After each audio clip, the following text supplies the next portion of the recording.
A very, very good afternoon, everyone. So, as Steve Jobs said, that innovation distinguishes between a leader and a follower.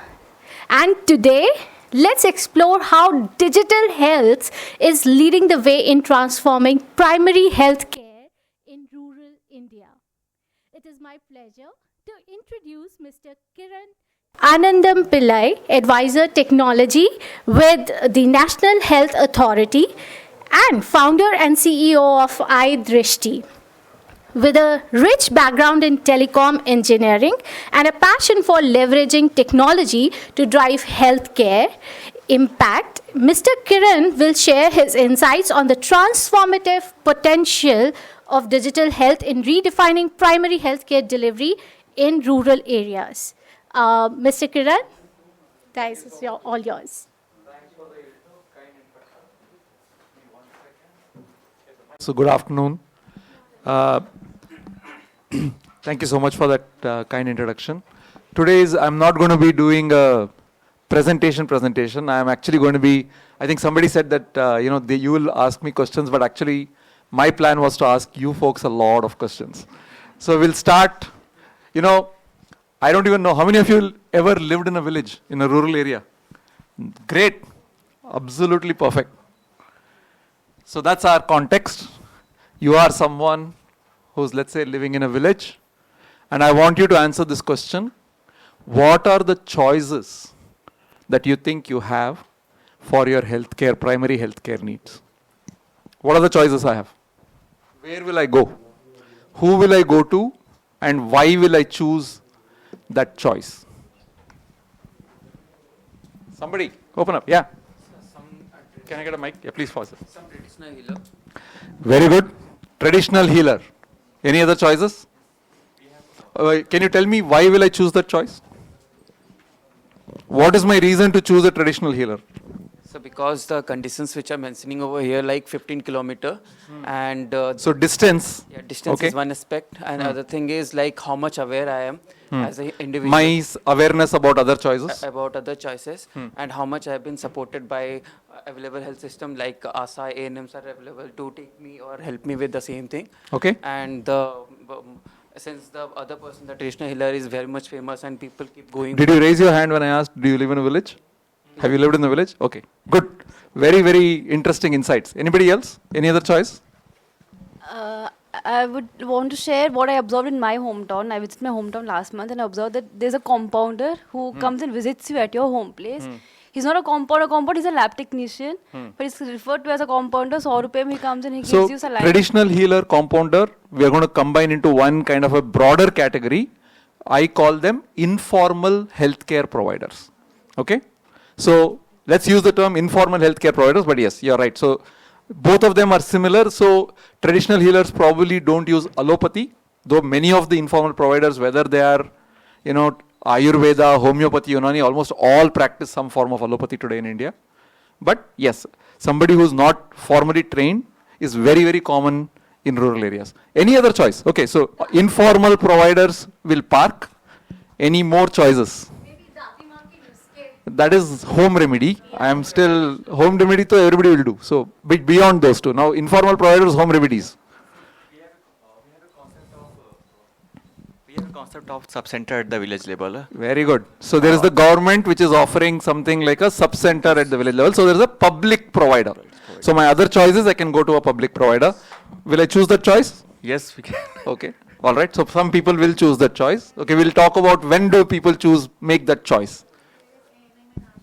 That is the part of the public. Yeah. So the public health system. So everybody is familiar if I use the term ANM or ASHA, CHO, MO. Okay, good, not bad. It's a good crowd which understands. Huh? Mahila Arogya Samiti usually does not provide healthcare, right? Okay, but it's not really a place which will provide me treatment. It's more a advisory kind of a thing. Okay, what are the other choices? Medicine shops. Do you think it's there at a village level? Do you think it will be there in my village with 800 people? Okay. RMP? कोई private का बात नहीं कर रहा है? Why will I not go to that 15-kilometer town and see a private doctor? Not for this. So what? My population may be 800, but I am having pain. Why will I not go for 15 kilometers to see a good doctor? People do go, na? It is a choice. Huh? Okay, so there's a cost to it. But Affordability, they cannot afford. so these are separate problems. But if I want a fix, that is a choice. You agree? So, very good, guys. You guys are doing a damn good job at answering my questions. Huh. Based on the opinion. So usually people visit the tertiary center based on the sub-center or maybe the rural. Generally, the flow that I have seen is that you start with the easiest and the cheapest, and if it doesn't work, you then start moving up the hierarchy. Right. In case. Right? Yeah. So easiest and cheapest, I think we already know. Kya hai? Informal provider. So what are the reasons why I choose them? So really good stuff. One, they are present in pretty much every village. In fact, many villages in India have more than one informal provider. Most of them, like we learned, is a compounder. Many of them have picked up their skills through apprenticeship. They would have worked at a pharmacy, they would have worked with a doctor, they would have worked in a lab. Have a seat. Much easier. Don't worry. Okay. So please sit down. Join us. Just sit down, but you can, I think, stand around because we still need the mic. And that's true. But very interestingly, the other reason that they get picked is because they are willing to work on credit. Okay. Now, India is one of the few countries in the world which has made very easy access to antibiotics and steroid over the counter with no prescription. Now, how many of you think this is a good thing? It's actually one of the worst things from a public health perspective. And this gap is also what is exploited. I could use the word exploit, but I don't want to use that. It's a very harsh word. This is one of the things that also, it's very, very easy at a village level to get a shot of an antibiotic or a steroid today, or a bag of IV from an informal provider on credit. All of the things. So in many ways, the informal provider system has essentially replaced or fills in a gap that the traditional healthcare, either the public healthcare or even sometimes private healthcare, has failed to bring to the village level. So there is data to show that more than 70% of first primary care interactions at a rural level actually happen with an informal provider, right? So we'll come to what can technology do here, what is the right way that we should go about, and so on. But if anybody is interested in learning more about what's the state of the informal provider system in India, I would recommend that you Google for this word. This very interesting economist called Jishnu Das, who has done unbelievable amount of research and papers, including checking what is the quality of delivery of this guy versus a doctor in a government setup versus a doctor in a private setup. I don't know if any of you know the answer to that. Jishnu Das will tell you the answer if you look for that. So second thing, we all know this, public providers. So let's learn a little bit more to understand the context of what the government is trying to do from a public provider perspective. So the new name, you said sub-center. So these are actually now being converted into Ayushman Arogya Mandir. So, we are now in the Ayushman Arogya Mandir word. That's the new word. I still use the word, you'll hear me use the word HWC, which stands for Health and Wellness Center. So how many health and wellness centers are supposed to be there? There's supposed to be one for every 5,000 people. So is it in my village? It may be in my village. At 800, it may be in my village. It may be in a village close to me. What about, where is my nearest doctor? My nearest doctor will be in a PHC. So who's there sitting then in the health and wellness center? So what is the training of a CHO? No. CHOs are BSc nursing with an additional module on community health. Okay, so there is no doctor sitting in a health and wellness center. Now what's the negative of that? Positive kya hai, negative kya hai? Negative kya hai? So in India, and generally the public, unlike your informal provider who will prescribe without the knowledge, okay, in India, at least apart from somebody who has studied medicine, you're not allowed to prescribe. So unless you're a doctor, you're not allowed to write a prescription, which means that these CHOs cannot actually prescribe anything other than OTC drugs. Nor at this point, today under the current policies, they are also not allowed to inject. So they can't give you this. So they can't, in many ways, they are unable to compete with this guy. When I meet CHOs, the first thing they ask me is get a policy where I can inject. Okay, because that's the expectation of the walk-in crowd in many ways, right? Now, where is my nearest injection point? PHC, which is 1 per 40,000 people or so. So it most probably is not in my village. I still have to go some distance, and then I have to potentially meet the doctor for being able to do that. But the good part here is what you said. This has access to actually free drugs and diagnostics at both these centers. The good part is there is access to free drugs and diagnostics, but the width of drugs and diagnostics is slightly lower than the private market, right? But it's not bad. Like for example, if I'm a diabetic, if I am hypertensive, I can get many people today use this for getting their monthly ration of diabetes or hypertensive drugs. If I am a mother or a child, most of the medicines and the drugs, including folic acid, many other things I need during my pregnancy is typically available at these centers in many ways. So the last one, of course, we all knew is the private provider who's there, and I can go to the nearest town. Most of them usually practice in smaller towns because they need a minimum certain critical mass for their business models to work, right? So what should be in today's conversation? I'm going to focus on basically only the public provider, but reason is exactly what somebody said, right? Which is, if you really think long term, everybody's been hearing, if you're all in healthcare, you would have heard the word universal healthcare, right? What does it mean for you guys? What is your takeaway from this word UHC?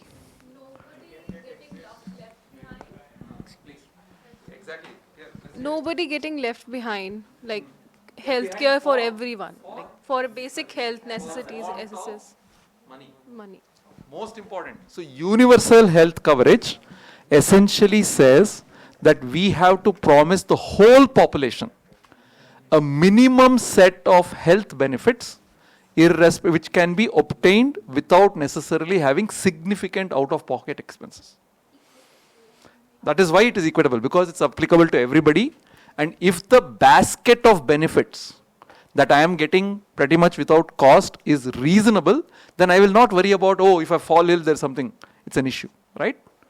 Now, in India, we have made progress on this topic. The first program that I worked on in healthcare in the government was actually called the Pradhan Mantri Jan Arogya Yojana.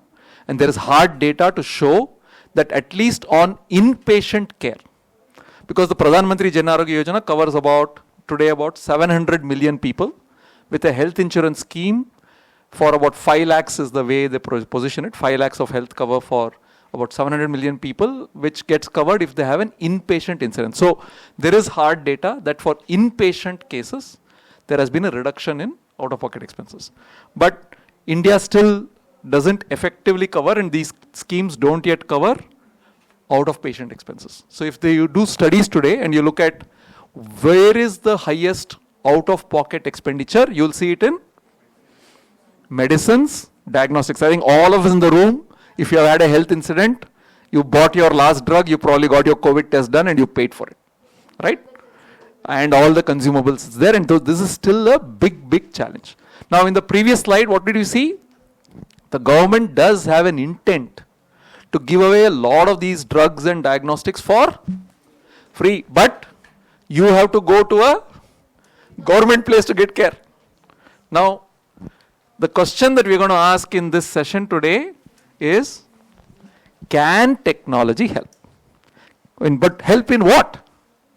Can technology help make all of us, many of us if we live in a rural area, choose? So remember, everybody who lives in a village, when they wake up and they have a health problem, they will continue to have a choice, right? And our question that we're going to try to ponder on is, okay, you guys are the guys who are supposed to solve this problem. How do you make the health and wellness center a place of choice? That I will say, yeah, I will choose it.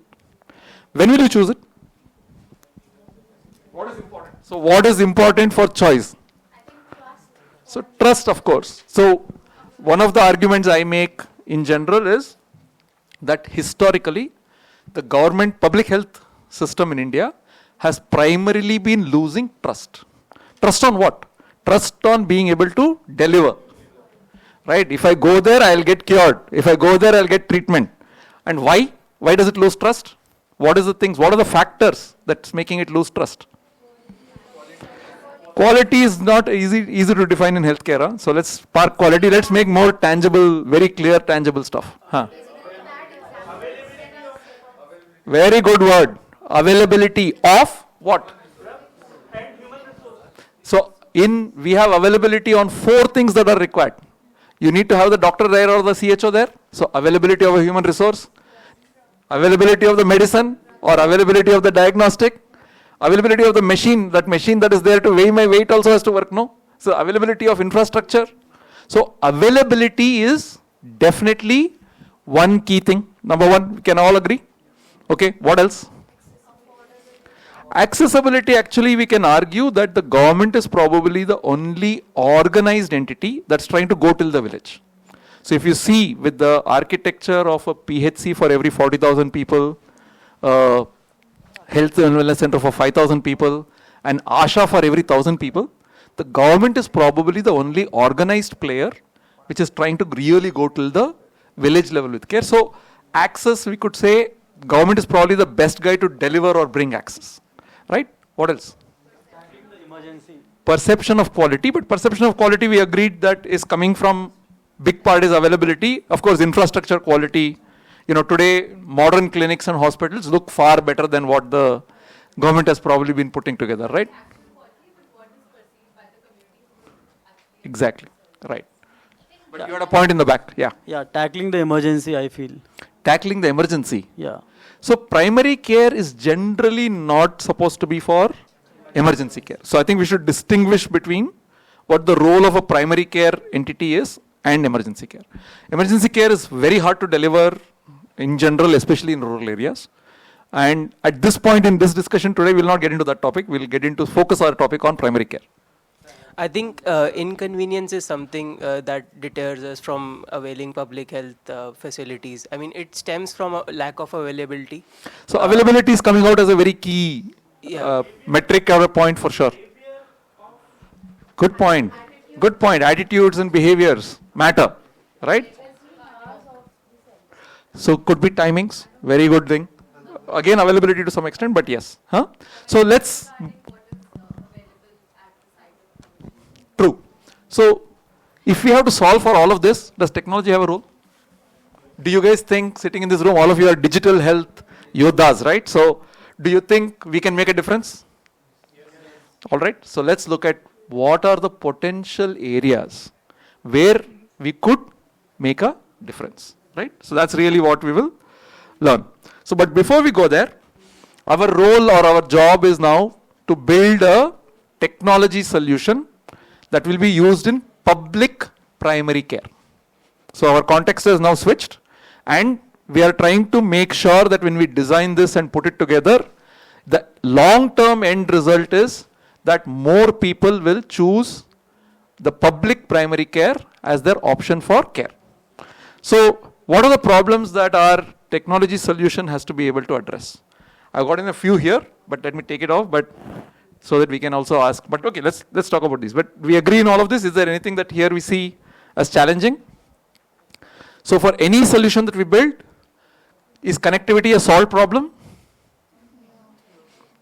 In my last pilot in Government of Karnataka, across about 25 PHC centers, I did not have, every center had internet via cellular only, and everybody was intermittent. There was nobody with reliable connectivity. Teleconsultations was still a pain, right? Almost every healthcare worker I dealt with, Kannada was the primary language, English, and if you say type or say something in English, it's very, very challenging for them, especially for the ASHA level, because in the older set of ASHAs, the criteria used to be 8th standard. for getting in. The newer set of Ashas are good. CHOs were amazing, technology-wise. All of these guys were BSc pass. They were had this additional thing. Everybody had a smartphone, and tell them anything on tech, like it'll happen like that, right? Of course, a lot of the technology solutions we design for has to also work in the field as well as within centers, right? So we have to have some kind of flexibility in being portable. And while we have said that, people don't care, I want to just tell you guys that when the system works, so I have seen 24/7 PHCs with doctors. If the doctor is there and they care and they're dedicated, people vote with their feet. The average footfalls I used to see in these PHCs were greater than 200 to 300 patients a day. And the average time that the doctor had per patient was, he couldn't, at least when I was saying digital solution, they would say, 15 seconds, you can't ask me for more than 15 seconds per patient. Now tell me, can you do this? Right? So our solution has to be able to also cater, because if we win, we have to be able to handle the load, right? And of course, there are some things which require some collaboration, which means we need a network. So for example, somebody will come into the doctor will say, okay, go get this test done and come back. And then so the lab assistant now has to fill out the test result, it has to come back, the doctor say will have to be able to see it or view it, right? So we have certain collaborative tasks in some sense. So if you were to build a solution like this, what kind of a solution, what would you choose to build it on? I'm assuming this is this one, right? So should I build something that web-based, nice mobile browser? So what are the keywords that I want to hear? Offline. Offline is a good keyword. What is the other one? I heard mobile first, somebody. Why mobile? Handheld devices. Fair. Very good. Any other keywords?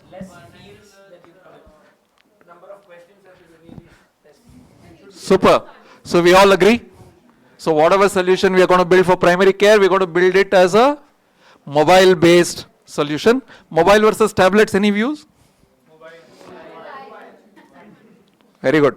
So all the keywords are good. So these are the keywords we want, right? Mobile first, definitely we want multilingual. We saw it, right? On this side.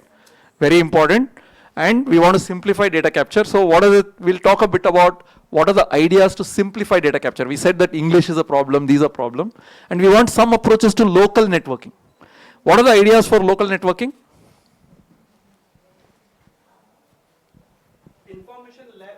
No. I have a device. I'm a doctor, I have a device. My lab assistant has a device. My nurse has a device.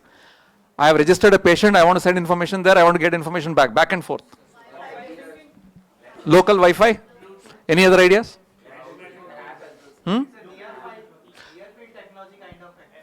Very interesting. So look up Android nearby. How many of you have iPhones? Show of hands. How many of you have used AirDrop? Have you guys seen the AirDrop experience? Yes. Yeah, all of you have seen the AirDrop experience, right? So why can't we use tech like that? Right? Because I don't really need a network. If we are offline capable and I just need to exchange data between him and me across single device, why can't I use other tech? So widen our minds to what kind of tech we can have. Now let's come back to the question. Now the other part is this. We are designing a nice little application. We have to get it out of the field, no? So one of the biggest challenges in government tends to be procurement. Everybody heard of this word in government? Yeah. It's almost impossible. So in Karnataka, the last 3 RFPs to procure tablets for, I think A&Ms or somebody have failed. And the budget from the 2 years ago is still sitting because they're not able to spend it. So one of the recommendations that I've been working with, which they've accepted thankfully, and they're just rolling it out from this year, is to say, forget procurement. Let us just pay the health workers to bring their own device. Because when I did a survey, 70% of healthcare workers already carried a smartphone. They already have a phone. They already have a smartphone. Who doesn't have a smartphone in this room? I want to know anybody who is not carrying a smartphone in this room. Right? So let us just pay them to bring their own device for work. And that's the new policy that we have. So it is not just important for us to build tech solutions. we also need to come up with interesting policy ideas on how can we rapidly take it to the field and everybody else, right? So this is the idea that we are pushing in the work that I am right now doing in Government of Karnataka. Yeah, please. So, in my experience, what I've seen is that health workers are really hesitant to use their own devices for official data capturing or work-related purposes, also because perhaps the number of devices that is shared within that household is limited. And so do you think it's a good idea? And I also want to know if this decision was arrived at by consulting with those Some of them, yes. stakeholders? Yeah. And do you think it's a feasible idea in the long run? I think And, so. Because the amount of money we are giving is supposed to cover enough to buy a new phone and Okay. cover the EMI.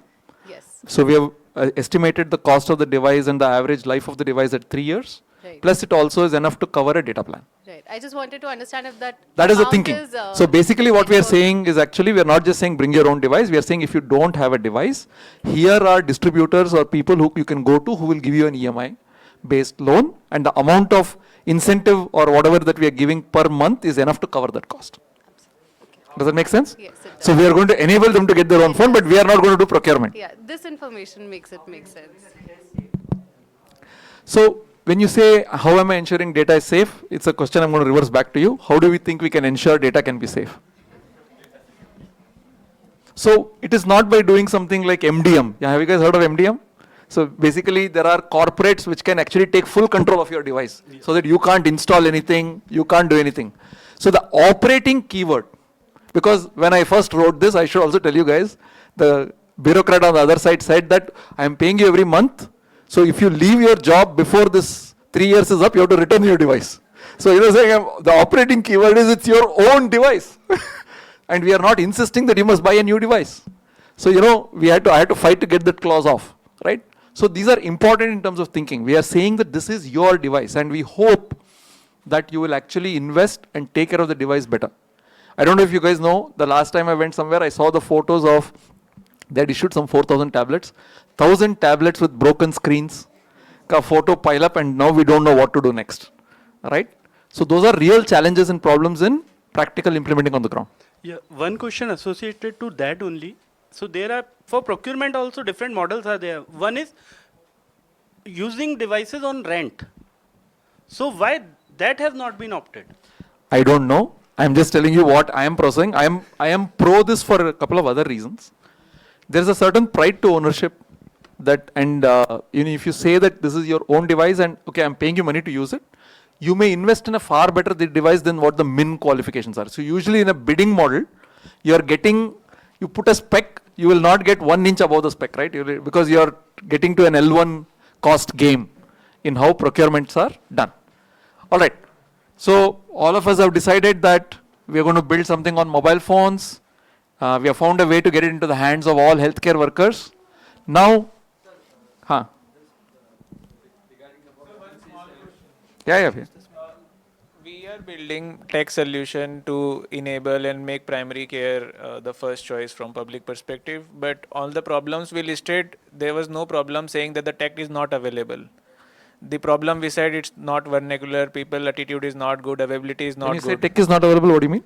No, the problem we listed, we said availability of things is not there, health, attitude is not there. Correct. Then why not just double that or triple that so that it becomes the choice?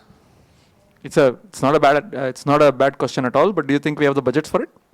I have no answer to it. Maybe I can say yes because the overall So one of the spending- most challenging things in government is actually budgets, right? So every state government is typically fighting to just keep and retain in many ways the budget. So for example, in Karnataka, radiologists, there are officially 95 sanctioned posts. Sanctioned post means at some point the government decided ye log chahiye, iske liye itna paisa chahiye. But they have not been allowed to hire because we don't have the money. More than 46, I think, right now. So money, just even though there may be a sanction, it doesn't mean that I can pay you the next month's salary, right? So there are lots and lots of challenges with budgets in government. There's a very interesting new book. I think many of you are from, I heard from if any of you are from CGS here? Dr. Karthik's new book on wanting to improve efficiency is a great read. I think you guys should all, you should probably talk about the book and whenever you can. But understanding what the problems are. So in many ways, it's in government, we are also trying to push for efficiency or more efficiency, right? Good example, in one of the things that Dr. Karthik really nicely talks about is that in terms of attitude, and most of the government things in government are focused towards process and not outcomes. So he talks about this very nice example that, we provide computers to schools in education. The teachers and everybody who got the computers are more worried about if it will ever get stolen and not about whether it will get used. Because somebody is held accountable if it's stolen, nobody is held accountable if nobody uses it, and none of the kids learn computers. So this distinction, I think, is very important. And even in healthcare, this is very, very applicable. So with the tablets that we procure and give, people are definitely worried about if it gets lost or stolen. Nobody is worried about whether it gets used in many ways. But let's come back to this problem. We are trying to build a tech solution. Yes. What should we focus on? Yeah, so sir, so basically from the urban experience I have regarding the ASA workers, so the older ASA and the ANM, so they are not ready to accept the mobile technology. Their son or maybe their family member are using that. Most of the data is filled by, especially for the older ASHAs, most of the, this one is being filled by their kids. Even the training part, so one of the training module, we have done the evaluation study, so they are saying that even the training part, all is done by their son or maybe the daughters. Yeah. See, this is something that we have to take this in a pinch of salt, right? So we can't take that. Right. But my perspective is that this is a small percentage, and I think it's less than 10% is what I would think in many ways. So when I look at the future, and when any of you look at the future, all of us here are young people looking at the future. I mean, except me, I'm not graying yet, but much older than all of you. I think my own perspective is very, very different. I don't imagine a future where tech literacy or ability to use tech is a barrier itself. Right? It may be, and it will cycle out, is my thesis. And you just have to accept that. I mean, so we cannot design with that as the primary criteria in mind. And sir, another challenge was that somewhere the young ANMs coming, so they are the older ANM, they are stopping them to use the technology. Somewhere one of the studies that is all internal. So like I'm not disagreeing with you. See, many ideas will have to be pushed. So when we talk about some of the ideas, you will see that there will be a barrier and a resistance to change and ideas for sure. But ultimately we have to do it. So, but I want this question: what do you think we should focus on? Availability was a big question, right? So I'll put that up one. So number one I'm putting as ensure availability of medicine and staff. I want to talk about a second problem, I think, which is very, very important to focus on. I don't know how many of you know this as a problem in public health, but there is actually too many apps. Okay? So one of the big issues that we have in public care, and it's actually a history of how public healthcare has been funded in India, is that India is full of several vertical programs. So we have a program for mother and child that has its own software. We have a program for NCDs that has its own software. TB own software. School program, RBSK own software. Right? Teleconsultations, yet another software. And the reality is none of these software talk to each other. And if you really want to do good primary care, continuum of care as it's called, medical history, getting access to a single integrated medical history is also extremely important, right? So this is a problem that is also something that we are looking to solve. How do you get health and health data flows to happen? And the last one is what we said. Remember we said there's a CHO, but the CHO is not allowed to prescribe. So what's the fix? You can see if we can get a doctor who is remote to potentially do the prescription so that you can solve the access problem, right? So can we effectively use technology to bring that closer to the CHC? So these are the three major problems that at least in the work that I am doing right now in Karnataka, the solution that I'm trying to put together, we are trying to solve. So what I'm going to talk to you about are all things that we are actually either practically trying or have piloted or are ideas that we hope to implement in the near future. But I'm trying to do it in a way that's interactive with all of you. So problem 1, we said availability. How can we use tech to solve this problem? So I've written the problem statement on the board. There are more than 60,000 people who work every day in primary healthcare. So that's the other thing, perspective that to change. You have to say, we think of, when we say rural primary healthcare, we think of this immediately, this image of one small clinic, one person sitting there. But at an organization or a government level, it ends up at 60,000 people who have to come to work every day for your primary care system to work well, right? And like I said, people vote with their feet if you can crack availability. So how can you crack it? What can technology do? Technology is an enabler. Technology is not the solution, right? Always remember that. Technology is only an enabler for a system. What ideas do we have? Yeah, say it. It's okay. Aadhaar-based attendance system. Maybe an Aadhaar-based attendance system. In fact, it exists, by the way, in PHCs. But remember the ASHA worker. Now everywhere. Yeah, but ASHA worker is not expected to go to the PHC every day to put attendance. Correct. Okay, neither should a CHO. Okay. Timely incentives for better attendance. Interesting. Okay. That was not, but it's not a technology problem. It's a motivation. It's not a tech solution. Timely incentives is actually not much of a tech solution. Actually, I mean, I can promise you that it's not a tech solution. Because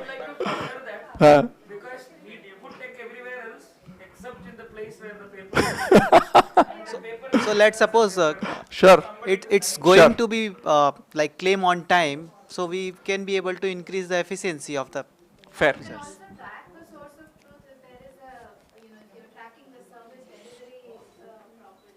Okay. I agree. I mean, incentives, by the way, is a big part of, I'm a big believer in incentives, so, don't get me wrong on that. I don't know if it's the solution for attendance, See. They have now introduced ASHA software. Right. For doing the health surveys. Yes. They do it on a digital platform. Correct. Through mobile apps. Yeah, this is a Kushi Baby platform, right? Kushi Baby ka platform. I worked in that. Okay. So they track the location of ASHA through GPS. Very good. Yeah. And So why isn't anybody thinking GPS? We said mobile phone, na? geolocation, geotagging one. Yeah, absolutely. So that is the solution. One potential solution, right? So today it's very, very easy with your mobile device. If I say I have come to the center and the office, and then I put my attendance by just pressing on the phone, and I can biometrically verify I'm really physically there with my phone, I can at least tell where are you physically. So geofenced attendance is what the technology solution that we are trialing. But it's not just enough if you say, okay, that is how do you capture somebody who was present? You need to also make sure that their hierarchy, which cares about whether have you come, also gets notifications. So for example, all of these people in a primary health system report to the MO, the medical officer who sits at the PHC. So we are also building a very simple interface on the MO's phone where he can see his whole team and whether they have arrived or not today. Who's come to work, who has not come to work, because they are not physically with him. They are spread in the CHOs are in the health and wellness center, ASHAs and ANMs are in the site, and so on. So this is the tech solution. Yes. One question on this. Yeah. Earlier we spoke about how everyone has their own device. Correct. And we're also now tracking everyone's location at all times. They are not at all times. It only captures it at the time when you're supposed to punch in and punch out. Got it. No other time. So yeah, they can punch in and leave. Yeah. I agree.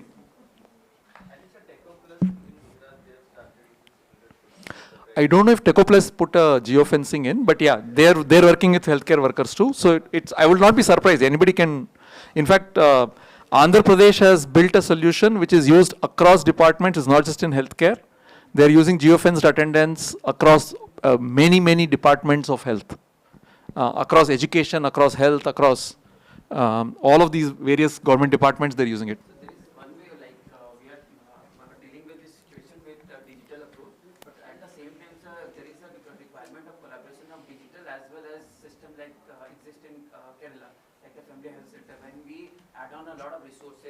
Availability of human resources and all those things. So this gets a motivation for the healthcare providers to come and do their work and everything, because there is a respect from the community for those people.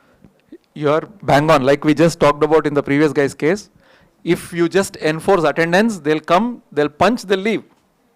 Right? So if you have to get them to work, you have to do more things. The incentive parts, the trust part, the respect part, all of those are also elements. Tech may not be able to do everything. Let's agree. So tech is only an enabler which can help you push certain things in a certain direction. Yeah. I've heard one more thing, intervention in the UP. When at the school level, when they deliver this midday meal, they used to click the photos and upload on some Correct. app Correct. to show that that's today. It has been done. Yeah, yeah. We have done. Yeah, this has been done in, it's a geotagging and live photo with date timestamp has been even used in garbage collection. So most, everyday morning, whether the garbage got collected by the local municipality. So it's a wide use case. We use it too for example, for field workers who are supposed to conduct an activity in the field and show how many people have actually turned up. It's one of the features that we use is exactly that, geotagged, time-stamped photographs. Right? So good technology intervention. Now, here's another question. We said that workers should be there, medicines should be there. What do you think we should be doing and how can technology help in making sure the right medicines are there at my center? And what's the definition of right? What do you think could be the definition of right medicines? First, let's talk about that. Based on the population's needs. So can we express that a little more? So, So essential drug list is a good one, but again quant and this one sometimes happens. And so let's say, yeah. So in a long-term continuum of care perspective, let's make the assumption I go to a district hospital and the district hospital tells me for the next 6 months I need to take something. Can that be made available at a center close to me or do I have to come to the district hospital to pick it up every time? It should be made, right? Ideally. That is how you can improve that kind of an idea. So how can we achieve something like this?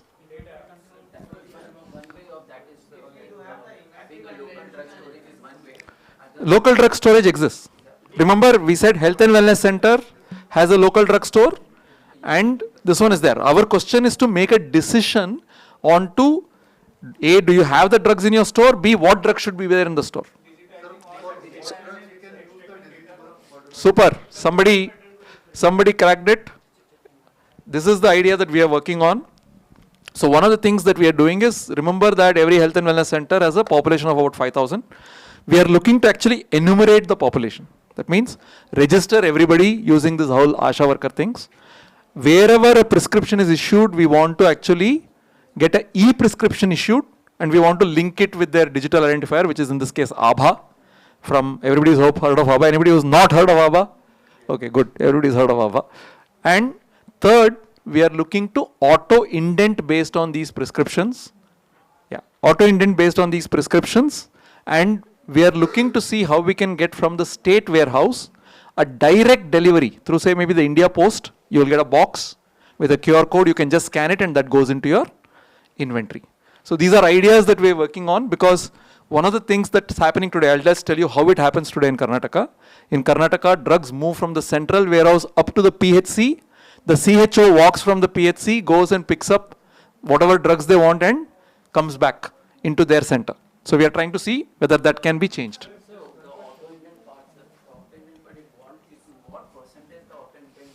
We don't have time, I have 10 minutes. Okay, so I just want to run a few more slides so that we cover all the ideas. Huh.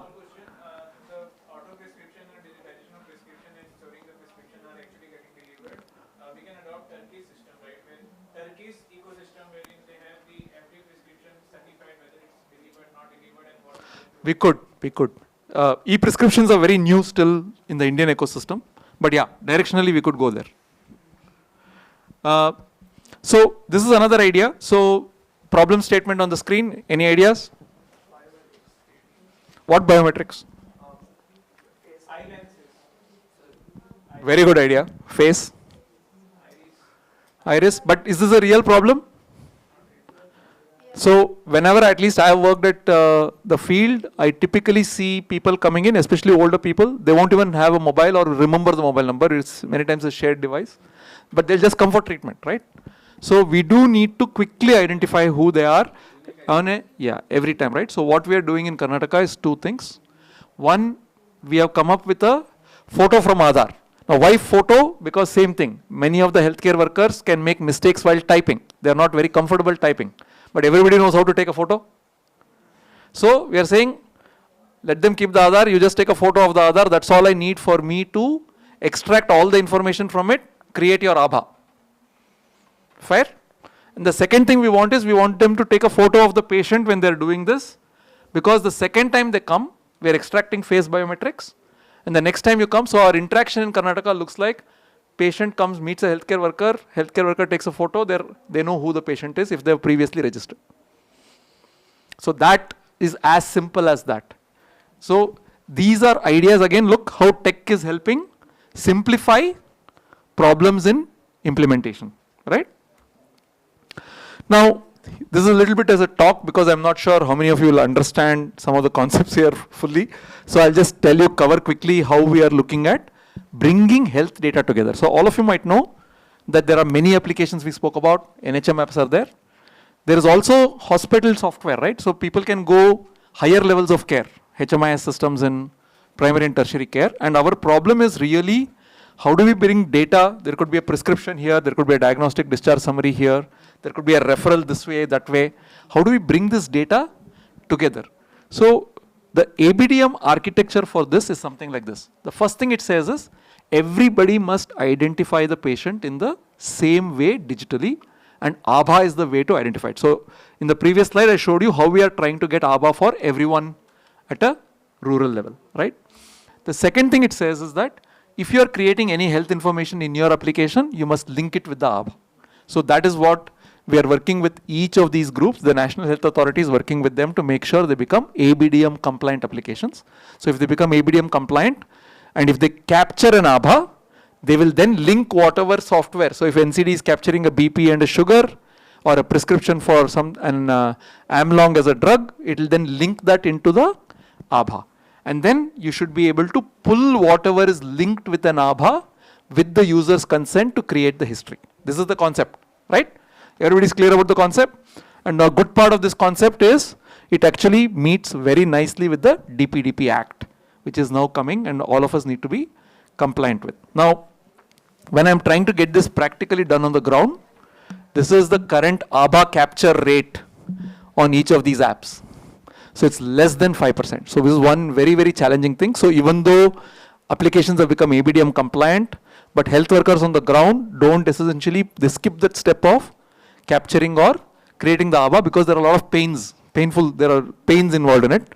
There's almost absolutely no record exchange happening. And if you don't capture the Abha, no record linking can happen, no continuum of care can happen. So this is a problem that we need to solve. And so there are several issues with that. So the way we are trying to do this is, we are creating what we are now calling as an integrator app. So the application that we are building in Karnataka does not replace any of the NHM apps. It works with it collaboratively. But what it does is, it uses this two photo method, the photo method, to make sure the Abha is created. And then it tries to pass that Abha to the NHM app so that the NHM app does not have to do it.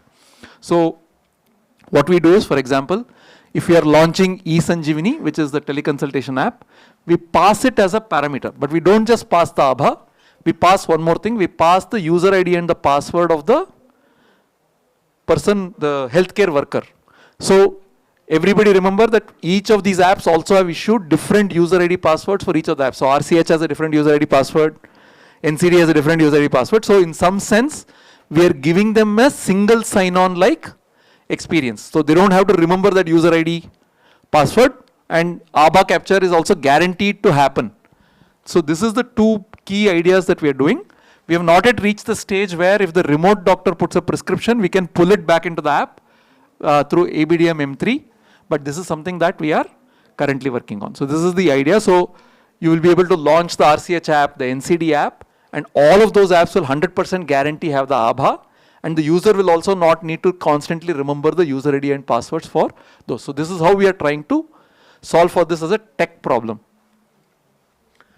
Now, I think we spoke about this in terms of showing the patient history, but this is one of the key things that we want to do. Our interaction flow is like, healthcare worker meets patient, healthcare worker starts with a photo of the patient to identify the patient. The next thing that the next screen they see is the patient history. This is really what we want to be able to do that, but there are some challenges, including how do you collect consent from people, especially those who do not have phones. So we are working with the National Health Authority to do that, and also there's a lot of challenges that we still have to solve on up and down referrals and how do referrals get handled. Now, we talked about the fact that there are several doctors for whom the interaction, I'll give you only 15 seconds to be able to do it, right? So what are the ways in which we can actually make their data capture easily? We want to capture so many things. We have to capture, remember, if it's a doctor, you have to capture symptoms, diagnosis, prescription, advice, follow-up, referral. How can we do it? What tech can you think of?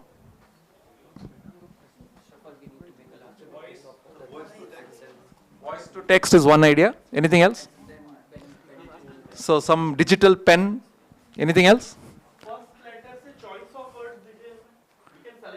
So, but do you think I can do it in 30 seconds? So the experiment that we are working on, and I don't know if I have internet on this to show you guys the demo, is there is a very nice company, again somebody who's been working called MediSpeak. So we are integrating their MediSpeak solution. And the reason I think this is interesting is because when you type, you can type at a max speed of about 40 words per minute. When you speak, you actually speak at about 150 words per minute. Let's see if I can click and if this opens up. No, I don't think so. So I think I would like all of you to just Google or look up medispeak.in and listen to this 2-minute video clip that's there on their website from YouTube or Vimeo, I think is the link. It is fascinating because the doctor and the patient are talking to each other in Malayalam, and then it fills a form in English. Okay? And it's using what's the tech stack under it? What do you think is the tech stack? One open source stack. So the speech rec engine that they're using is Whisper. So based on Whisper, they essentially are doing the Malayalam, and Whisper has both the audio part as well as the translation part built in. And then they take that output, which is a long paragraph of English text, because you can say whatever you want. And they're now using LLM technology. And they're using, in this case, ChatGPT 3.5 to convert that unstructured text into extracting structured elements that they want to fill into the various boxes. Some personal background, we did exactly the same, used Whisper, used LLM to convert voice to transcription and do standardized data. Yeah. But we faced the issues from the doctor and the provider side that they want 100% accuracy. So, but you think it's going there? Going there, but not yet there. That's fine. So see, still anything is better than nothing, right? It's far better than what they are in giving a form-based interface. Na? So again, we'll have to pilot it on the ground to see how this goes. So the stage that we are in, we're integrating this. In hopefully a month from now, I'll have about 20 to 30 doctors using it, and we'll try to collect about 50 to 100 utterances from each doctor, and then we'll see where it goes, right? But this is a tech approach, and I think this is the future in many ways.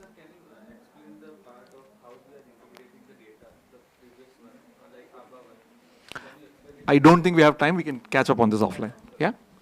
So the same face rec also gives us other things like audit controls, right? So the good part is you can be sure that the patient was really there, because pilferage is also an issue to some extent in many of these cases. Lastly, I'm hurrying up to finish.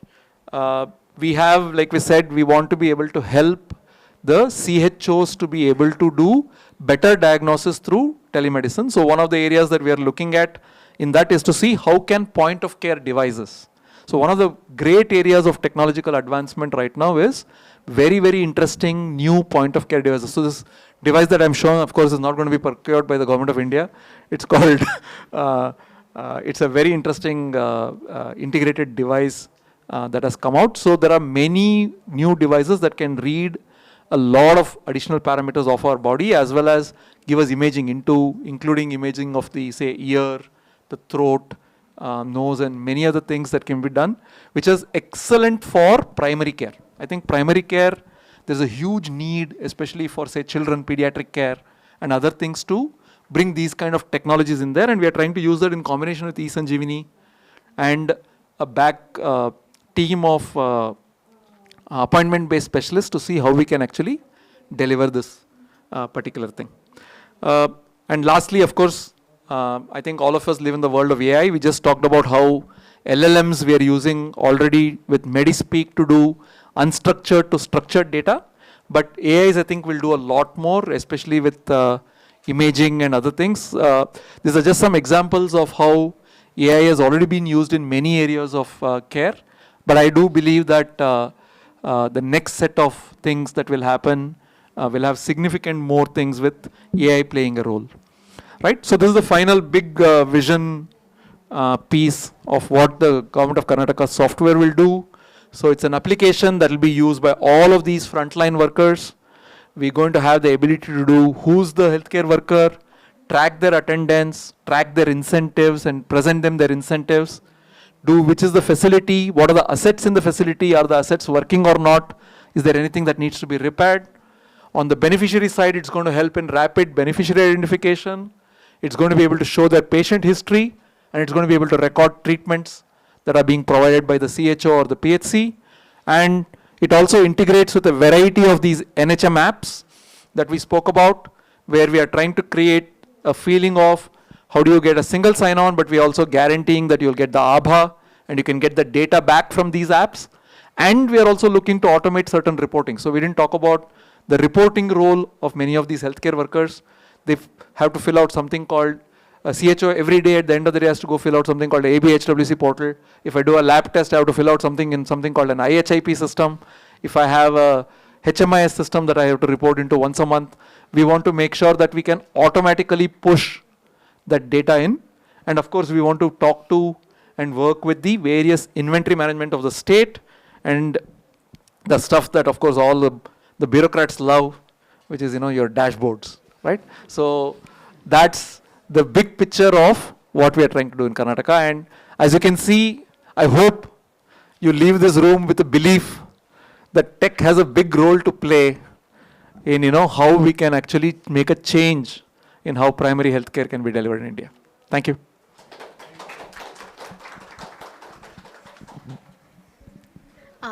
Thank you so much, Mr. Kiran, for such an interesting, amazing, and insightful session.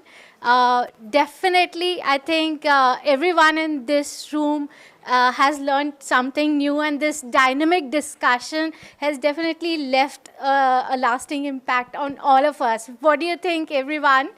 Can we have a big round of applause?